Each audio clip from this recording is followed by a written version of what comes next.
Hey, it's Mel. I hope you're doing well, and if you're new to the channel, welcome.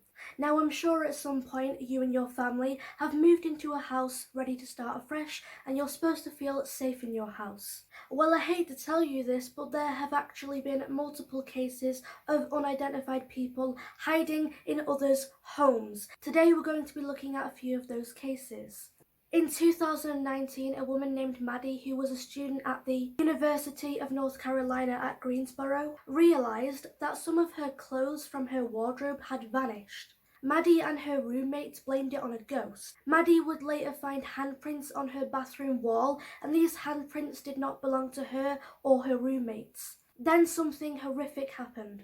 On the 2nd of February 2019, Maddie discovered a man living in her closet and wearing her clothes. She heard noises and asked, "Who's there?" A man replied, saying, "My name is Drew." Like, could you even imagine just being in your room, listening to some music, all of a sudden you hear a man's voice reply? I would literally just Usain Bolt out of the house.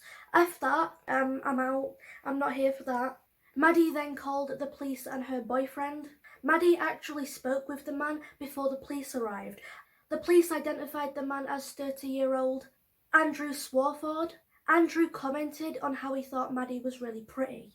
Andrew was arrested and faced 14 felony charges, including larceny and identity theft. The police have said that this sort of thing happens a lot, with people hiding in homes. In 2013, a retired 73-year-old woman living in Washington received some shocking news in January.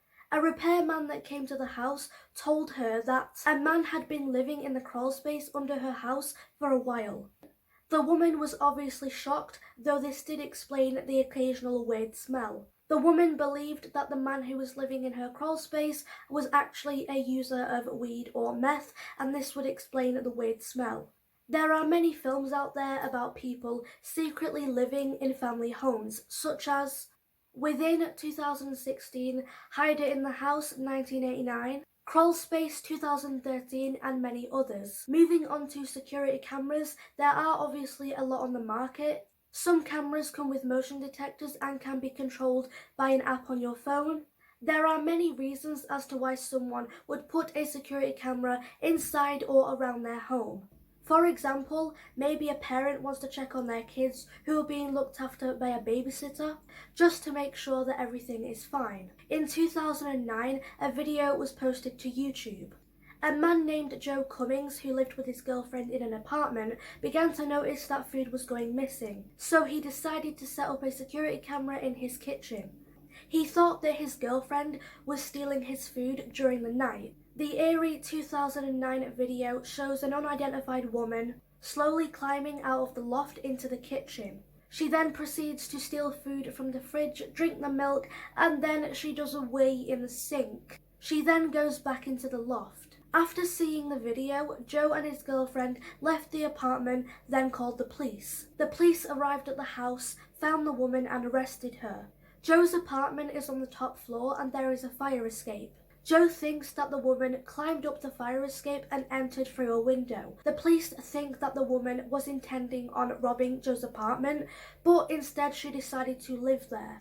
It turns out that the woman had been living there for a few weeks. This sort of thing, not only has it happened to regular people, but it has also happened to celebrities. For example, Jennifer Lopez had a 49-year-old stalker named John Dubis in 2013 who secretly lived in her pool house for 6 days. He even went as far as to post pictures on social media of him in her house. John Dubis was a retired fireman who was in love with Jennifer and believed that they were married.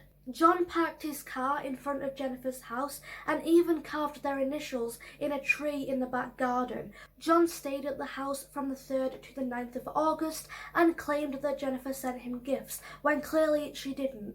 John later told the police that he was Jennifer's ex-husband named David A. Lopez.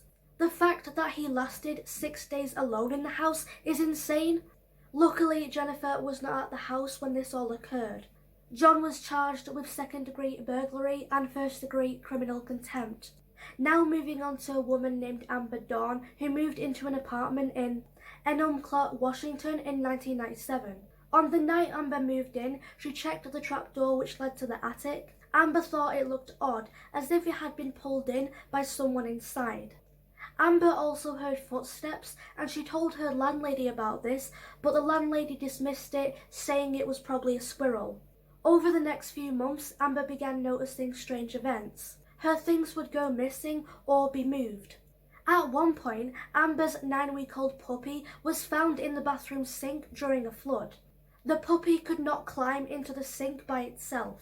Amber thought that her brother was responsible, as he had a spare key to her apartment. 6 months later, during one night, Amber was in the bath when she noticed the trapdoor that led to the attic was open. She grabbed a hammer and her puppy then left the apartment. Once outside, Amber called her sister-in-law, who came to pick her up.